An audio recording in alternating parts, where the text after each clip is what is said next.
Hey guys, welcome back to our channel. Today I'm sharing with you my top 5 favorite books that I read this year. Something I've started doing a lot of this past year is read. It's always something I've really loved, even as a kid, but the last few years I haven't done quite as much of it. But this year, I feel like with a lot more time spent at home, I've really rediscovered my love for reading, and I thought I'd share with you my top favorite books from this year. If you're new here, I would love if you'd give this a video a thumbs up and subscribe. You can follow all along with everything Blake and I do. Make a lot of different videos on working on our house, different aspects of our life, and just kind of all the things in between. So number 5 is Lover Work by Andre and Jeff Schienebarger. Not really sure how you say that, but they actually co-wrote this book. They're a husband and wife, and what's really cool about this book is that they actually switch off every other chapter on who wrote it. And something they said that I thought was kind of cool is that they said they don't actually 100% agree with 100% of the things the other person said. So I feel like you really get each of their voice in this book, and they kind of have different personalities, which is kind of fun to see as you're reading through this. This book came out of a quest to find if it's possible to change the world, stay in love, and raise a healthy family.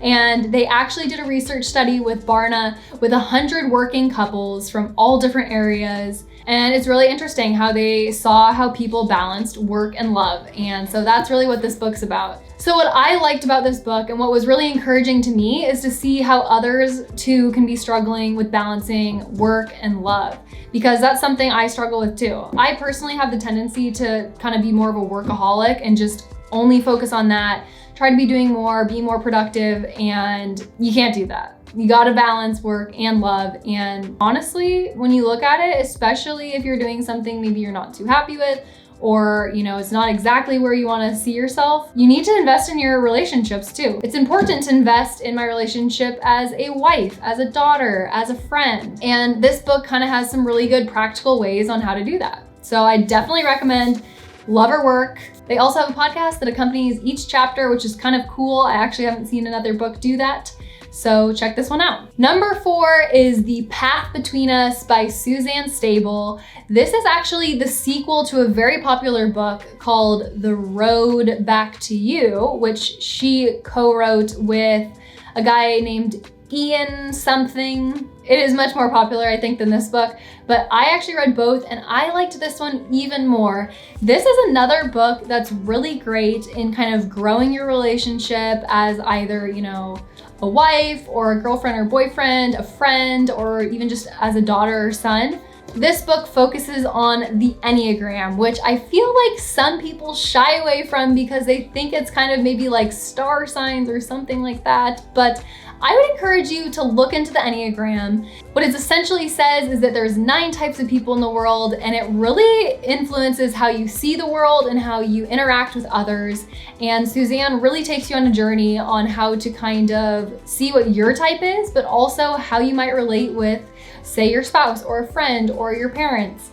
And that's really important. I've known about the Enneagram for quite some time, but this book really kind of changed things for me. It was really helpful in understanding more about myself and Blake and how we can interact better, but also how we see things so differently. This is honestly a really good book if you just want to grow closer to your spouse this year, grow closer to a friend, better understand different perspectives, because honestly, everyone is really different. And if you think everyone sees the same way that you might, Enneagram might be for you. Take a look, give it a read. You might be surprised. Number 3 is by the Christian author Bob Goff. It's his new book, Dream Big, that's based kind of off of his workshop that he does.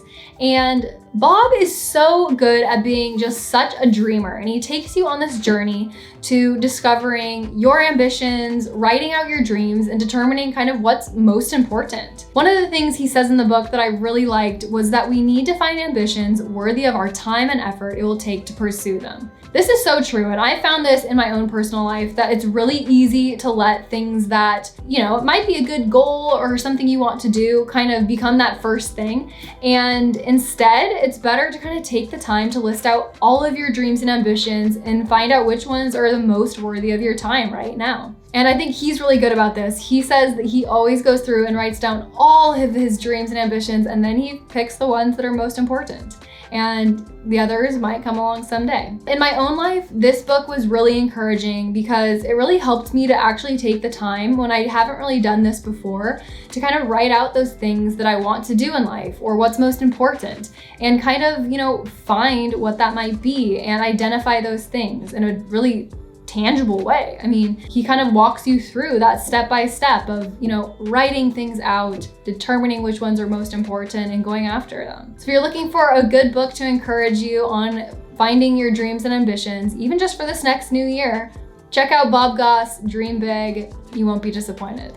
Number 2 is The Next Right Thing by Emily P. Freeman. And I had a hard time choosing between this and number 1. So this one just was really up there for me as a book that I recently read. And Emily really takes you through how to make decisions in life. I thought maybe going into this, I don't really have like a big decision I'm trying to make right now. I didn't know if it would be too relevant, but it just really spoke to me because just along the way in life, you have these decisions you need to make. And her thing in this book is that you sometimes need to just be going after the next right thing in the day-to-day even. While I was reading this, I realized so often I get caught up on trying to make the best decision or just, the perfect decision. I don't want to make the wrong decision, but if you kind of slow down and are honest and you're able to just choose that next right thing or follow the arrows that are pointing you in a certain direction, that's what you got to do. And that's what God's calling you to do. Emily quoted another author, Jamie B. Golden, who said, "I don't have a 5-year plan. God's word is a lamp unto my feet, not my football field." And I just really liked this because I think this is so true. We always want this 5-year plan, like, Lord, please show me like my exact calling, like what I'm meant to do. But a lot of times when we're honest, he's pretty clear and says, I'm going to show you just that next right thing, like what's right in front of you that you should be doing. And he makes that pretty clear, even though the rest might be pretty cloudy still. So if you have a big decision you're trying to make, or if you're like me and you're just looking for some encouragement on how to make better decisions in the day-to-day life, pick up Emily's book, The Next Right Thing. This is not one you want to miss. And number 1, my very favorite book from this year is Rhythms of Renewal by Rebecca Lyons.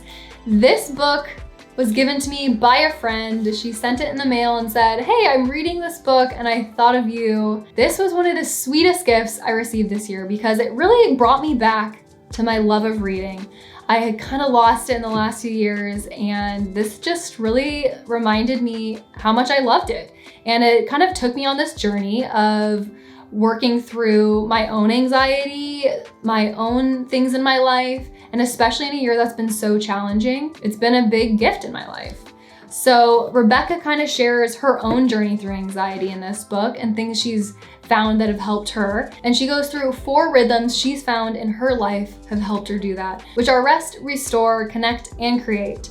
And that you need all of those. She kind of takes you through this tangible journey on taking inventory in your life, finding the things that are most important, and not feeling like it's too late to rediscover what your calling might be or take a new direction in your life. Right after I read this book, I read all the rest of her books, so I'd highly recommend those too, but consider Rhythms of Renewal by Rebecca Lyons. So those are my top 5 books from 2020. I have so many more I'm so excited to read in the new year. So if you're looking for a new book, consider reading one of these, and I'll see you next time. Bye.